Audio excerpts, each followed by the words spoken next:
ఆదివాసీ సంఘాలు ఈరోజు బంద్ను ప్రకటించినాయి. ఈ యొక్క బంద్కు తెలంగాణ దళిత సంఘాల ఐక్యవేదిక బెల్లంపల్లి ఆధ్వర్యంలో ఈ యొక్క బంద్కు పూర్తి మద్దతు ఇవ్వడం జరిగింది.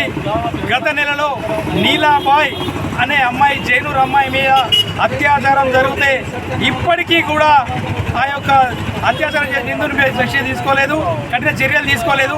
అగ్రకులాలకైతే ఏదైతే అన్యాయం జరుగుతుందో హుటాహుటిన ఇలా చర్యలు తీసుకున్న ప్రభుత్వం ఇలా గిరిజన ఆదివాసీల మహిళపై ఇంత పెద్ద అఘాయిత్యం జరిగితే కనీసం పట్టించుకోలేదు.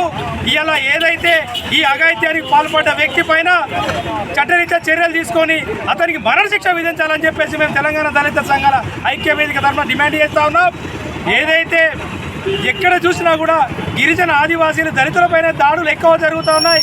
దీనిపైన ప్రభుత్వం ప్రత్యేక దృష్టి సారించి ఇవాళ ఏదైతే గిరిజన కానీ దళిత సంఘాలు దళితులు కానీ అత్యాచారాలు జరిగితే వెంటనే వాళ్ళని ప్రత్యేక చట్టం తీసుకొచ్చి వెంటనే శిక్ష విధించాలని చెప్పేసి మేము డిమాండ్ చేస్తూ ఉన్నాం.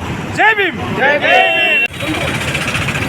ఈరోజు ఆదివాసీ సంఘాల బంధు పిలుపు మేరకు దళిత సంఘాల ఐక్యవేదికతోటి ఇవాళ జైనూరులో మొన్న జరిగినటువంటి ఆదివాసీ బిడ్డ అత్యాచారంకి గురి అయి నేటికి 15-20 రోజులు అయినప్పటికీ కూడా ఇప్పటి వరకు ఎలాంటి చట్టపరమైన చర్యలు తీసుకోలేదు.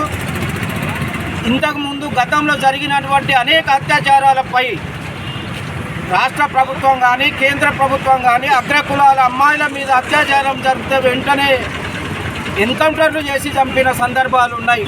కానీ ఆదివాసీ బిడ్డపై అత్యాచారం జరిగి మానసికంగా శారీరకంగా అన్ని రకాల వేధించి చంపినటువంటి దుర్మార్గులను ఇంకా కూడా కొమ్ము కాస్తున్నారని ఈ సందర్భంగా తెలియజేస్తున్నాం.